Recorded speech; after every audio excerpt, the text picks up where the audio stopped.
Welcome to the deep dive. Today, we're taking a deep, a really restorative plunge into a fascinating collection of source material. Yeah, these are insights from a major spiritual and personal development summit. Exactly. And we're not just talking theory here. We're trying to map out the practical architecture of self-mastery. That's right. The sources we have, they present these methodologies that promise, rapid knowledge acquisition, these immediate aha moments. And the goal is to avoid that information overload trap, right? Completely. We're looking for the shortest, most effective path to a really profound transformation. So our mission today is to build a very specific bridge, the one that connects ancient wisdom, things like Qigong and Feng Shui, Right. with the measurable applications of modern neuroscience and applied psychology. We really want to understand how you can leverage something that seems abstract, like your intuition or your personal energy, Even probability itself. and see how that can dramatically and quickly transform your daily life. Okay, so let's unpack this. I think we should start with mental training and intuition, the power of just focused thought. Sounds good. And what's fascinating to me is that the foundation of one of the most powerful modern mental training systems, it didn't come from an ashram. It came from right on the U.S.-Mexico border. That's the origin story of the Silva mind control method. It was developed near Laredo, Texas, and Nuevo Laredo, Mexico. It's a very American system, really. And what was it designed for? Primarily to heighten intuitive ability and creative problem solving. It teaches people to consciously operate at deeper brainwave states. Specifically the alpha level, right? Specifically alpha. The practical applications that are detailed in the sources are. They're just astonishing. Yes. Let's start with the somatic effect, how the mind literally impacts the body. There's a powerful anecdote in there. About healing 5 years of chronic skin disease. Using a method called the 3 scenes technique. Okay, what is that exactly? It's a foundational technique of guided visualization. It essentially creates a neurorehearsal loop. So the 3 scenes are crucial. So scene 1. Scene 1 is visualizing the current problem state, the skin condition, but only for a moment. Scene 2 is the action scene, so you're visualizing yourself actively taking steps toward health. Like a doctor's visit or applying a cream. Exactly. And then scene 3, which is the most important, is the complete, resolved, healthy outcome. And the discipline was key here.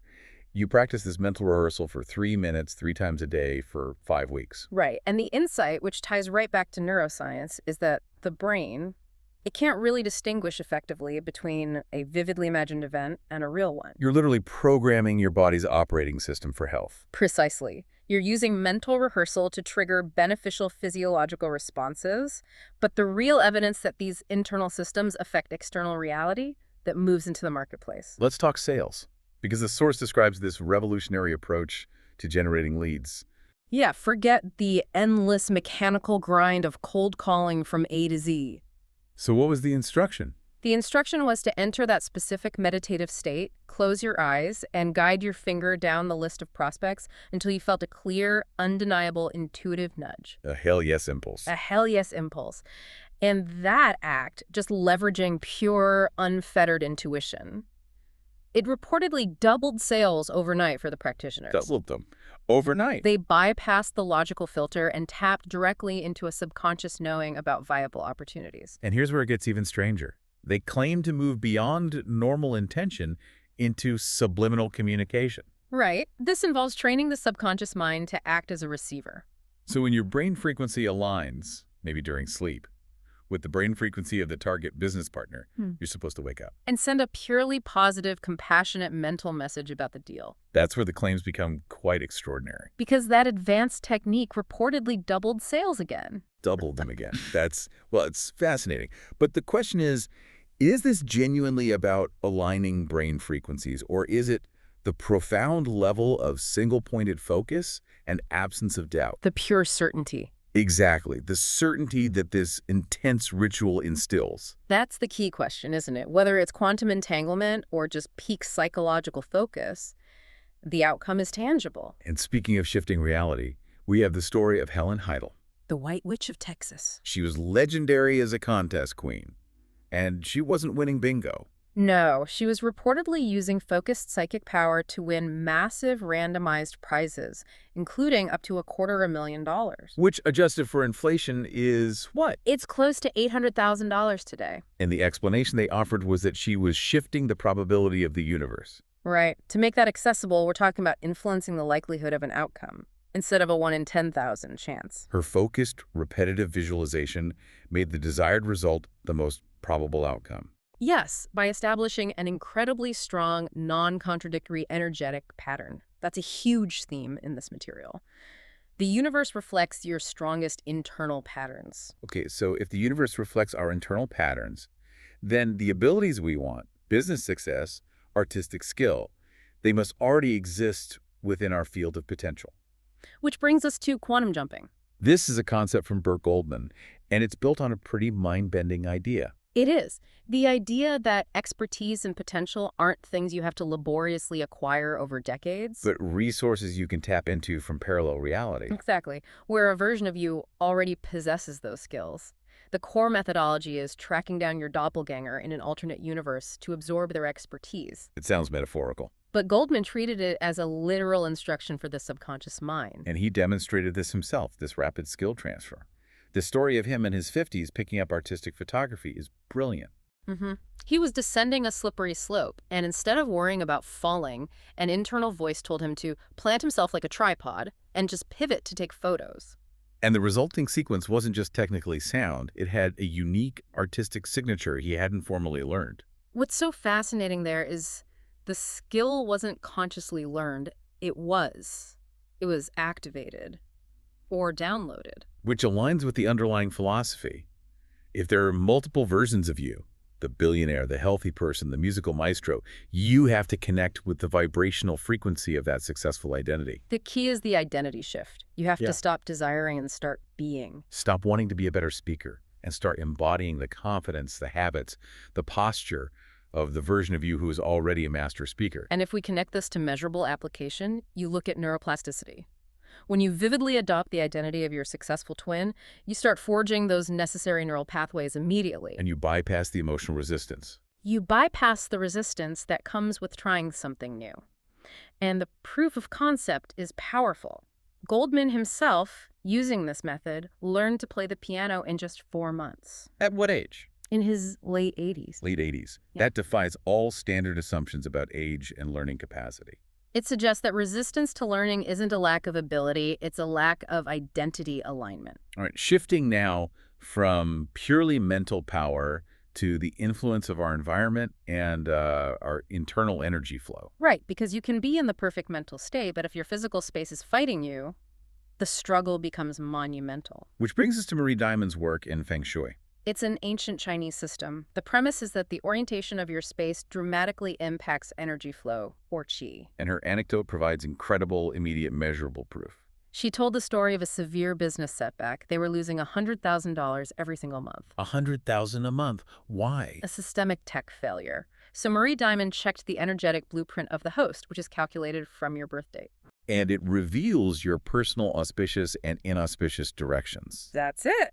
And the host's desk was facing southwest, which for him was a direction of loss and challenges. So what did she tell him to do? She advised him to change the desk 180 degrees to face northeast, his personal success direction. And within 1 month of that simple physical shift, The business made exactly $700,000 in profit. a $700,000 profit.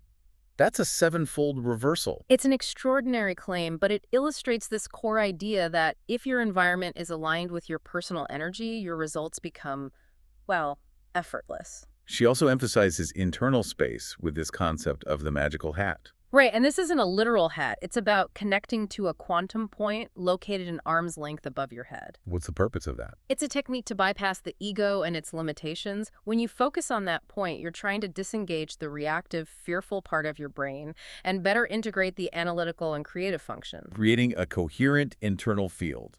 A highly coherent internal energetic field. And she links this right back to the physical environment. Clutter creates lower vibration, blocking energy flow. So you can't reach a high vibration identity if your physical surroundings are a chaotic mess. Which naturally leads us to internal energy cultivation with Lee Holden's Qigong. And Qi is defined as what? Life force energy. Life force energy or aliveness. Qigong is the art of effortless power, and it comes from this intentional, slow, flowing movement based on observing nature. Lee Holden details the three treasures: body, life force, and consciousness. Jing, Qi, and Shen. But what's really important is his philosophy on negative emotions. He argues against trying to eliminate negative energy, thoughts, or trauma. That takes tremendous effort. It creates internal conflict. So instead, The practice is about transforming or composting that negative energy. You take anger, fear, resentment, and you turn it into fertile soil for growth. it's acceptance leading to transformation, not rejection leading to resistance. And this subtle energy work can have immediate transactional results. We heard about Don Hong using Kundalini energy work, specifically a technique called cord cutting. Designed to sever an energetic tether to a difficult business partner who was blocking a deal.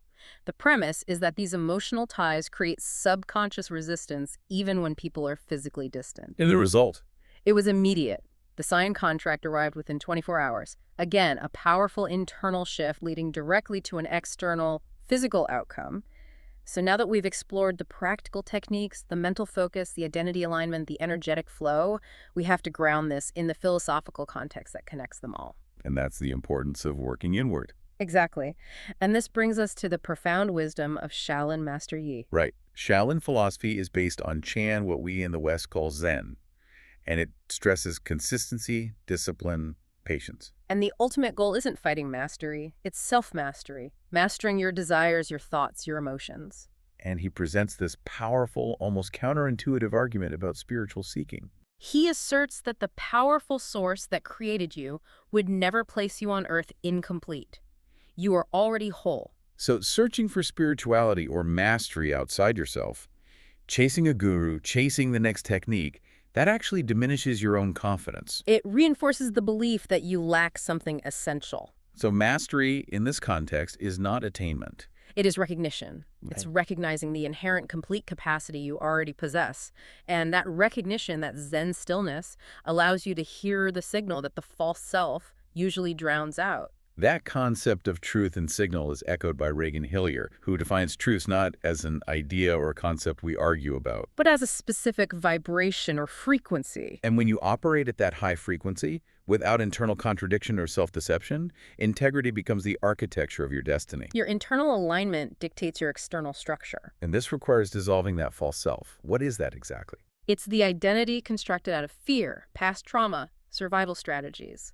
It's the version of you that is trying to be successful, rather than just being successful. And that false self creates immense noise, which prevents you from receiving the destiny that is already waiting for you. Yes. Your destiny isn't being withheld. Your internal system simply lacks the capacity to receive it safely. The work is expanding your container so the flow can begin. So what does this all mean for you listening? The sources, they overwhelmingly suggest that true mastery is about integrating these diverse elements. It's the disciplined mental focus of Silva, the environmental and physical flow of Feng Shui and Qigong, And the philosophical recognition of Zen. Success and rapid transformation, they stem entirely from aligning your energetic identity. You stop chasing external outcomes and you shift into being the version of yourself who already operates from a place of inherent wholeness and mastery. And to leave you with one final thought, something to really mull over. Master Yi asked us to consider what remains when we strip away all the things that constantly change about us. Your job, your knowledge, your possessions. What remains is the irreducible me before the my. So in light of that, What is one area of your life, be it health, relationships, or wealth, where you can stop pursuing an external goal and instead focus on simply recognizing and trusting the internal capacity that is already whole and present? Finding that point of internal recognition, that is the first true act of transformation.